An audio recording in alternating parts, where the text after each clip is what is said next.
So it looked like the Padres were going to finally earn a sweep for the first time since April 29th and 30th against the Giants, as the Friars took an early 3-1 lead in the fourth following a Cronenworth home run in Colorado. But the Rockies would tie the game after a Nolan Jones solo blast in the 8th inning. It was 3-all. But just a half an inning later, San Diego went back ahead after a wild pitch allowed Kim to score from third base, making it 4-3 Friars. Now heading to the 9th inning, down 1 run with nobody out, Ryan McMahon blasted a ball to right field to even up the scoring at 4. Then after a short rain delay, the 4th man to bat in the bottom of the 9th, Nolan Jones, sent the soaked Rocky fans home happy as he homered to right field, capping off a 5-4 victory for Colorado. And now it wasn't all good news for the Rockies despite their walk-off win, as a team announced veteran Charlie Blackmon has been placed on the 10-day IL with a right hand fracture. To be more specific, it's a fracture of the 5th metacarpal. The injury stemmed from a June 3rd game versus Kansas City, as Blackmon got nailed by a pitch from Daniel Lynch in KC.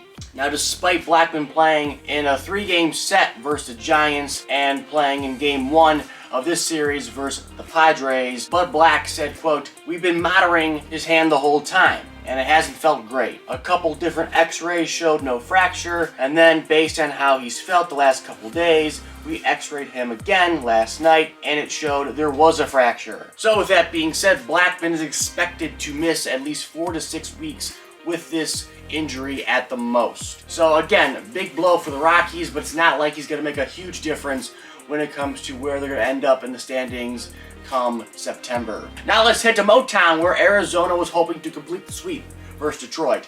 To start, Arizona went ahead 2-1 following a Pavin Smith souvenir to right field, but a Javier Baez sac fly tied the game at 2 for Detroit. Then a Jake Marisnick double and a Zach McKinstry home run gave the Tigers a 5-2 lead after 4 full. However, this is 2023, remember, and that means it's the year of the Diamondbacks, and they were bound to strike back, and they did so in the 9th inning after a Corbin Carroll RBI single, then a Christian Walker go-ahead double to left, and then a Perdomo single to provide Arizona some insurance. Now, after that crazy 9th inning, the D-backs led the affair 7-5 and would win by that score over the Tigers. Now also, I had to give some major props to Corbin Carroll in this one because he was 3 for 5 as he tripled in the first, doubled in the 8th, and knocked an RBI single in the 9th, and was probably just 10 feet away from a home run, which would have completed the cycle for him for the first time in his major league career, and that would have been epic. But unfortunately, he's playing at Yellowstone National Park in downtown Detroit at Comerica Park, so what are you going to do? Now, Baltimore was looking to sweep the Royals at home, and their offense looked sharp from the get-go, as an Urias double in the first gave them a 3-run lead early. However, the Royals captain Salvador Perez popped a 2-run shot to tie the game at 3-all. But it would be Baltimore from then on out, as a Josh Lester single in the 3rd gave the O's the advantage again. Then a Henderson moonshot out to Utah Street gave Baltimore double digits on the scoreboard, and a O'Hearn homer made it 11-3 O's, earning them a win by that score over the Royals. So Pittsburgh was looking to hang on to first place in that tough NL Central as they faced the Metropolitans on Sunday.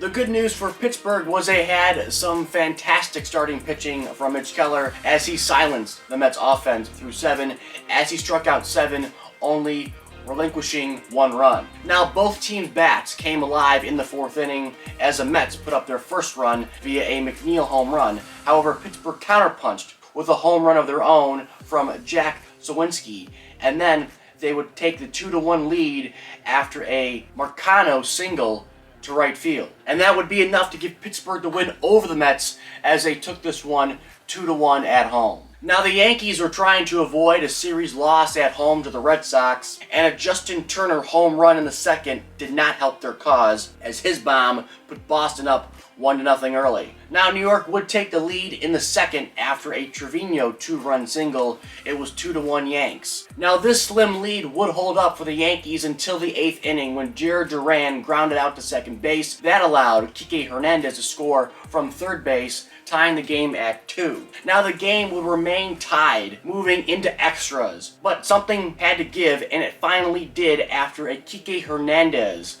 RBI single to left scored Duvall. This gave Boston a 3-2 lead going into the bottom of the 10th inning. Now, despite the Yankees starting the inning with a man on second base and no outs and moving that man to third base with less than 2 outs, they were unable to score as Volpe struck out, giving Boston the series win by a score of 3-2.